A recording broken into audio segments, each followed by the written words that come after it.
Magandang araw sa inyo mga kaagar. Welcome back sa aking YouTube channel. So ngayon mga kaagar ibabahagi ko yung yung simpleng paggawa ng organic inoculant. So wag niyo lang i-skip tong video mga kaagar. Wag niyo i-forward para masundan niyo ako mga kaagar, dahil ibibigyan ko kayo ng mga tips ng kung ano-anong ingredients na ginagamit ko sa paggawa ng inoculant mga kaagar. So sana ay makatulong ito sa inyo mga kaagar, dahil alam ko mga kaagar, mayroon tayong mga kababayan nating magbubukid na malalaking mga puno pero sobrang healthy ng kanilang mga puno. So ngayon mga kaagar ibabahagi ko lang yung sasabihin ko lang yung mga ingredients na ginagamit ko mga kaagar para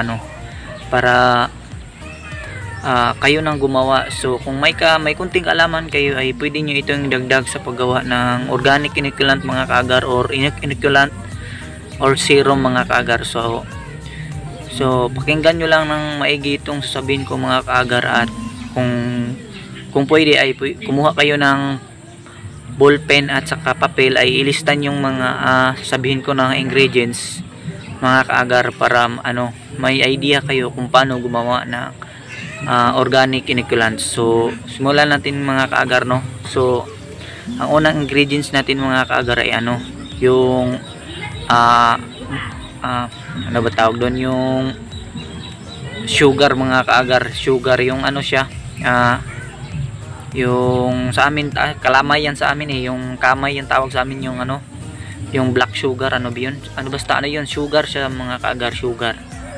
So yan yung unang ingredients sa paggawa ng ng inoculant. So ang gagawin nyo lang dyan sa sugar mga kaagar, tunawin nyo siya mga kaagar, no.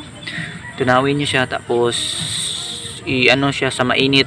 Dapat pinapakuluan nyo sa mga kaagar, tunawin nyo siya sa sa mainit na tubig. Doon nyo siya tutunawin. So yan yung pinakauna mga kaagar, no.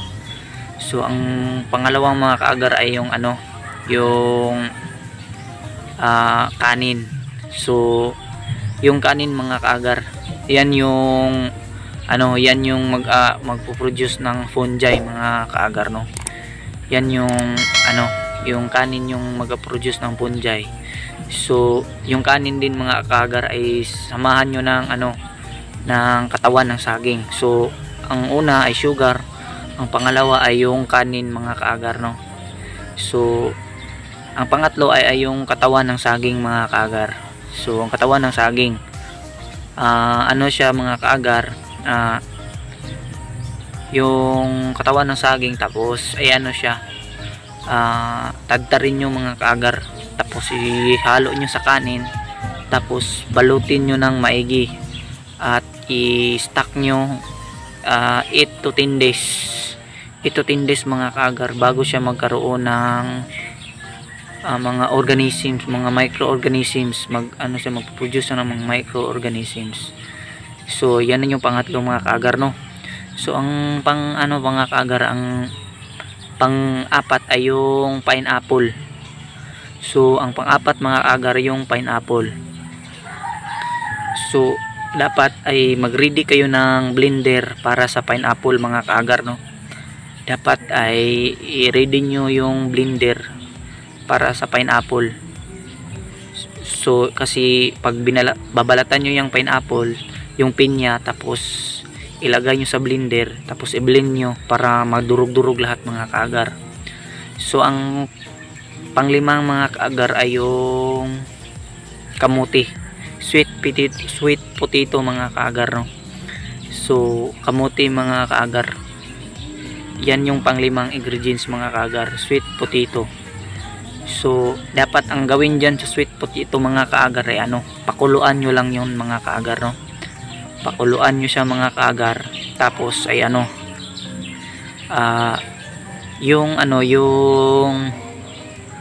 halimbawa mga kaagar, na kumulo na yung yung pinakuluan nyo na yung sweet potato, yung kamote.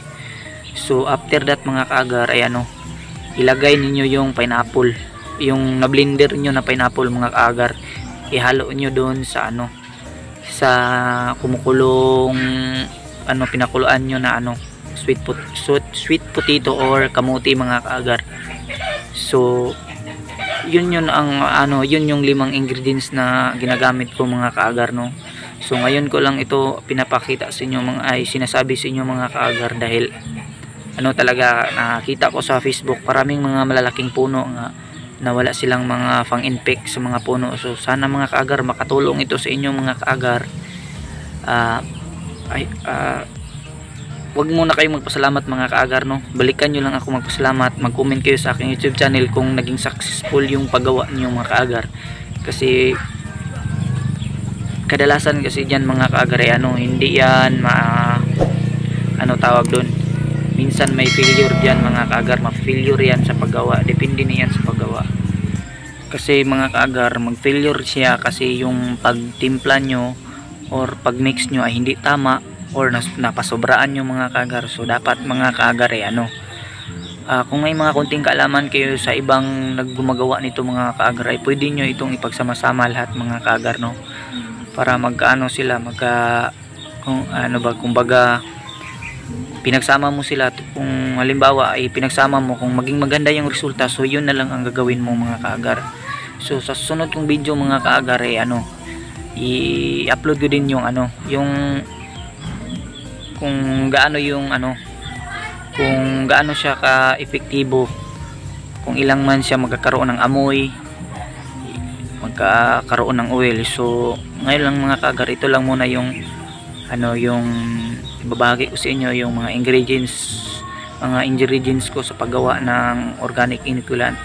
Sana mga kaagar ay no, makatulong ito sa inyo. Kahit ito lang mga kaagar, ito lang yung may tulong ko sa inyo, dahil ano, tumigil sa muna ako sa pagbibinta ng mga ano mga kaagar, mga seedlings, sa mga ano mga uprooted, dahil daming nang nagreklamo kasi ano, pagdating sa kanila mamamatay. So hindi ko naman kasalanan yung mga kaagar, hindi ko ginusto mamamatay pagdating sa kanila. So tumigil muna ako mga kaagar kasi palagi ako nagre-repan, nalulugi na talaga ako mga kaagar, no.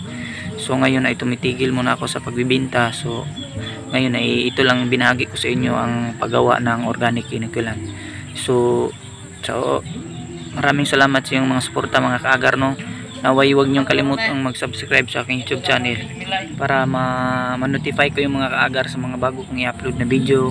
So ngayon ay bihira na ako nag-upload ng mga video. So siguro ngayon mga kaagar ay tuloy-tuloy na ako mag-upload ng mga video ko tungkol sa paggawa ng mga inoculant mga kaagar. Kasi hindi lang itong ano, marami pa akong mga ingredients mga kaagar, pero yun yung una kong ginagawa na ano, inoculant mga kaagar, no. So sa susunod kong mga video, so ay may mga bago pa akong i-upload mga kaagar. So naway makaitulong ito sa inyo mga kaagar.